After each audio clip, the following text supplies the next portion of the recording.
Hola, ¿qué tal? ¿Cómo están? Soy Erasto Bautista. Me da mucho gusto saludarlos en nombre del equipo número uno, integrado por Rosario del Carmen, María de Lourdes, Juan Alcántara, Erika Ballesteros, Diana Bastida y su servidor. Bienvenidos a la presentación del tema Fundamentos Teóricos e Investigación en la Atención, correspondiente al módulo 303, el campo aplicado de las neurociencias del comportamiento.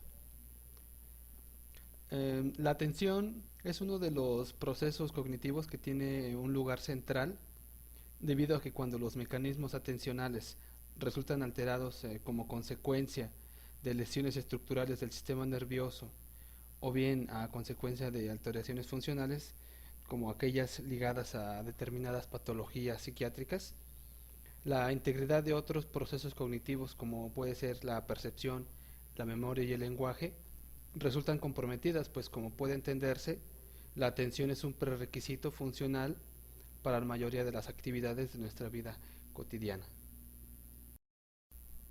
Como sucede comúnmente, al momento de querer definir algún concepto en psicología, para la atención no existe una definición única ni una teoría que pueda unificar todos los datos disponibles. Una definición amplia de atención la exponen Ríos y Periáñez como la habilidad mental de generar y mantener un estado de activación tal que permita un adecuado procesamiento de la información. La atención permite la selección de información específica entre múltiples fuentes disponibles.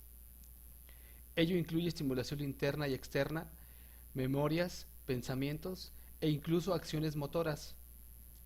En ese sentido, la atención debe ser considerada como un complejo sistema de subprocesos especializados que proporcionan precisión, velocidad y continuidad a la conducta. Otra definición es la que nos proporciona nuestra profesora Gaby. Nos dice que la atención es un proceso o capacidad multidimensional y dinámico que favorece el comportamiento selectivo de una situación específica de tarea. Es decir, la atención permite la selección de la información externa o interna relevante a la situación o a la selección del proceso cognitivo o respuesta motriz adecuada para la acción, cuyos diferentes componentes pueden ser sensibles a diferentes agentes. Existen distintos modelos cognitivos y neuroanatómicos de la atención que explican cómo es su proceso. Uno de ellos es el modelo de las tres redes atencionales de Posner y Petersen. La primera de ellas es la red de vigilancia. En ella se realiza la función de generar y mantener el estado de alerta y por lo tanto sustenta el aspecto que se denomina atención sostenida. Se podría decir que es el estado mínimo en que se encuentra la atención para poder reaccionar ante un estímulo de manera voluntaria. Es un estado de monitoreo de los estímulos. La segunda red es la red de orientación. Esta está implicada en la selección de información sensorial y sustentaría lo que es la información visoespacial. Aquí se selecciona la información específica de entre muchas y así poder atenderlos. La red ejecutiva desempeña su papel en tareas de cambio, control inhibitorio, resolución de conflictos, detección de errores y localización de recursos atencionales. Esta red se activa cuando se requiere planificar la toma de decisiones y poder ofrecer una respuesta no determinada, sino más bien planificada. Aquí tenemos otro modelo, que es el de atención para la acción, ATA de Norman Echallis. Este modelo descansa en la noción de unidad de control de esquema o de representaciones de respuesta. Aquí se designan unidades que controlan acciones sobreaprendidas específicas. Norman y Challis postulan tres subcomponentes en el proceso de atención. El primero son los esquemas de acción. Bueno, aquí son esquemas de respuestas ya aprendidas que ante algún estímulo se activan para darle respuesta. Cuando se activan varios ocurre lo que es un conflicto y para dar solución a este conflicto nos proponen dos procesos de control. El primero es el dividor de conflictos. Aquí existe un tipo de proceso de selección, justamente denominado dividor de conflictos, que actúa de modo pasivo y realiza la función de activar el conjunto de esquemas que satisface de modo más eficaz las demandas de tareas familiares y sencillas. Este, este proceso se encarga de regular las respuestas y de seleccionarlo, la que sea la más idónea. El, el segundo es el sistema atencional supervisor. Este se actúa cuando la competencia de esquemas no resuelve el conflicto por sí misma. Ese sistema controla lo que es el comportamiento al priorizar unos objetivos sobre otros. El tercer modelo es el de control de la atención de Corbetta y Schulman. Ellos nos proponen la existencia de dos redes cerebrales parcialmente independientes que desempeñan dos tipos de funciones diferentes y complementarias a la vez en el control de la atención. El primer sistema es la red frontoparietal dorsal y esta integra partes de la corteza intraparietal y del surco frontal superior. Esta red es la responsable del establecimiento de conexiones entre la información sensorial relevante y las representaciones motoras adecuadas, es decir, la forma en que se da la respuesta ante esos estímulos. Se podría decir que bueno, esta red selecciona los estímulos y las respuestas de manera voluntaria en función de las expectativas de la persona. La segunda red es la red frontoparietal ventral. Este segundo sistema incluye lo que es el frontoparietal ventral y estructuras como la unión temporoparietal y el córtex prefrontal ventral. Esta red tendría la función de detectar estímulos conductualmente relevantes. Es como un mecanismo de alerta de cortocircuito que permite dirigir la atención hacia actos novedosos. Esta red en general detecta estímulos relevantes e inesperados para poderles dar respuesta. La atención es un proceso jerárquico, ya que contiene varios niveles. El primero es el aurousual. En esta se dice que es la capacidad de estar despierto y de estar alerta. La segunda es la atención focalizada, que es la habilidad para responder de forma específica a los estímulos y atender a una sola fuente de información. La atención sostenida es la habilidad para mantener una respuesta de forma continua y repetitiva y en la detección de estímulos entre varios distractores. La atención selectiva es la habilidad para elegir los estímulos relevantes a una tarea, inhibiendo los irrelevantes. La atención alternante es la habilidad que permite cambiar el foco atencional y moverse entre las tareas de distintos requisitos cognitivos. La atención dividida es la habilidad para responder de forma simultánea a diferentes tareas o demandas de la misma.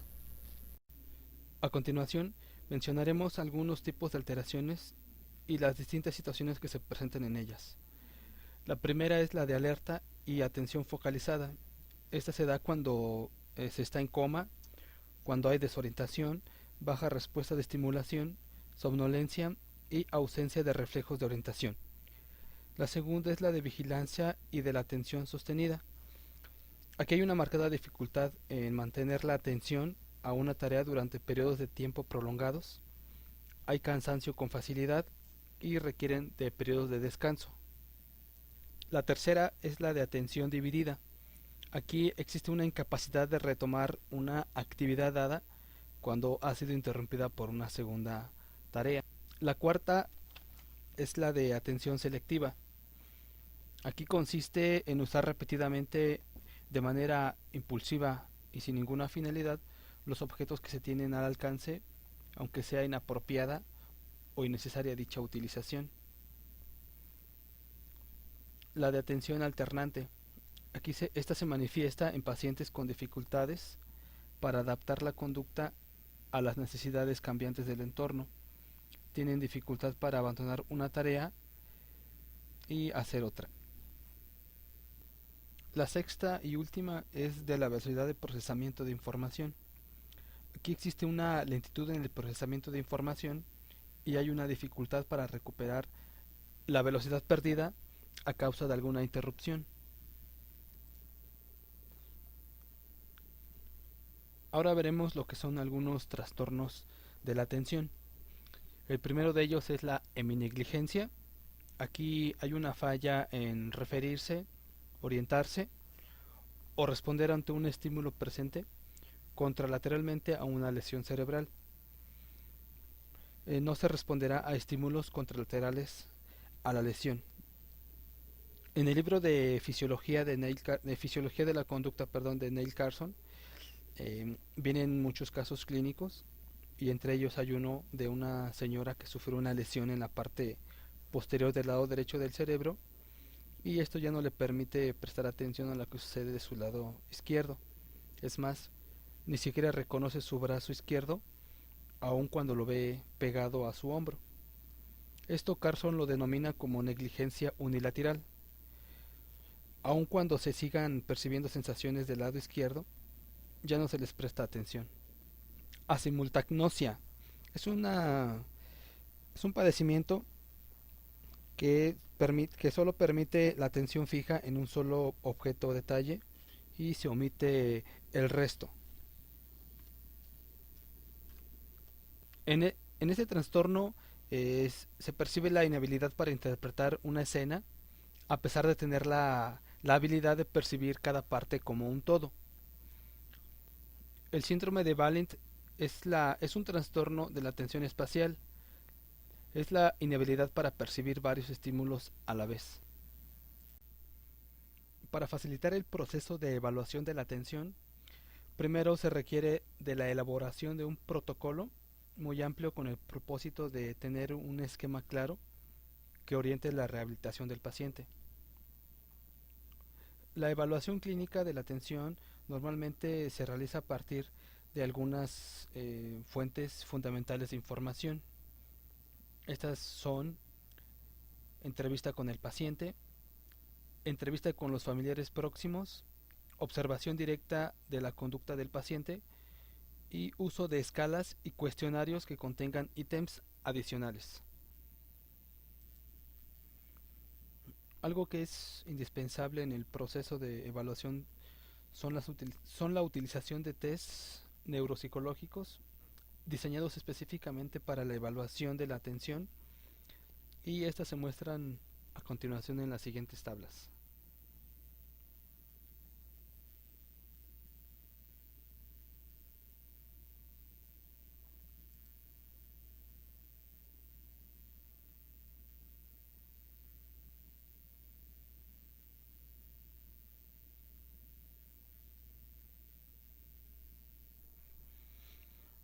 A continuación veremos uno de los problemas más importantes en lo que se refiere a la atención y este es el trastorno por déficit de atención e hiperactividad.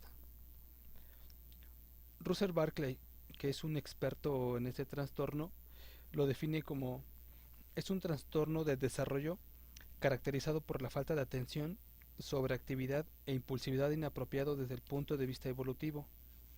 Estos síntomas se inician a menudo en la primera infancia, son de naturaleza relativamente crónica y no pueden atribuirse a alteraciones neurológicas, sensoriales, de lenguaje graves, a retraso mental o a trastornos emocionales importantes. Estas dificultades se asocian normalmente a déficit en las conductas gobernadas por reglas y a un pobre rendimiento.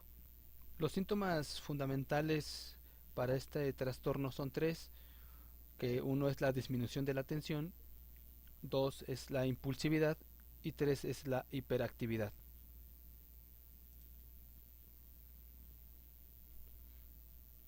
Eh, en la hiperactividad se dice que es cuando hay una actividad excesiva, el individuo se mueve mucho, se levanta en clase No puede mantenerse quieto por mucho tiempo y se inmiscuye en las tareas de otros, corren para todos lados, les cuesta mucho trabajo permanecer callados. Por impulsividad nos referimos a una falta de control de las emociones, se actúa sin pensar, motivados por la primera emoción que se les presenta ante determinado estímulo, razón por la cual se tornan agresivos, pues su nivel de tolerancia es muy baja y estas personas son muy precipitadas. Deficiencias atencionales. Debido a que estas personas se aburren fácilmente, no prestan atención a los contenidos, pues no pueden resistirse a las distracciones sin sostener el esfuerzo ni sostener el esfuerzo atencional. Se dice que el TDAH es heterogéneo porque lo determinan diferentes factores. Existe otro tipo de trastorno por déficit de atención sin hiperactividades, TDA. Los niños con TDA suelen ser pasivos, evitan las actividades que requieran esfuerzo mental, parecen ser perezosos pero no lo son y no se muestran motivados a hacer cosas. La diferencia con estos niños es que no son agresivos, salvo cuando se les quiera forzar a hacer cosas que ellos no quieren. Estos niños requieren una gratificación casi inmediata para hacer reforzados sus conductas, porque no se motivan más que de manera inmediata. Algunas veces desarrollan una baja autoestima porque no logran comportarse como los demás niños y constantemente se frustran. Entre los síntomas con problemas atencionales se encuentra un problema atencional asociado al tempo cognitivo lento. A estos niños se les puede describir como lentos, olvidadizos, somnolientos, apáticos, con tendencia a soñar despiertos y perdidos en sus pensamientos. Se les ve desmotivados, confundidos como si estuvieran en las nubes.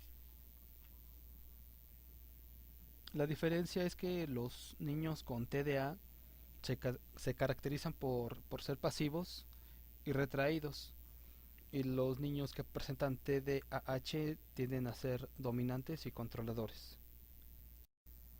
La evaluación médica y psicológica debe de ser cuidadosa para poder identificar los síntomas que puedan corresponder a otro padecimiento que genere la falta de atención e hiperactividad o las condiciones que puedan agravar estos, como pueden ser problemas auditivos, de lenguaje y otros trastornos como depresión o ansiedad.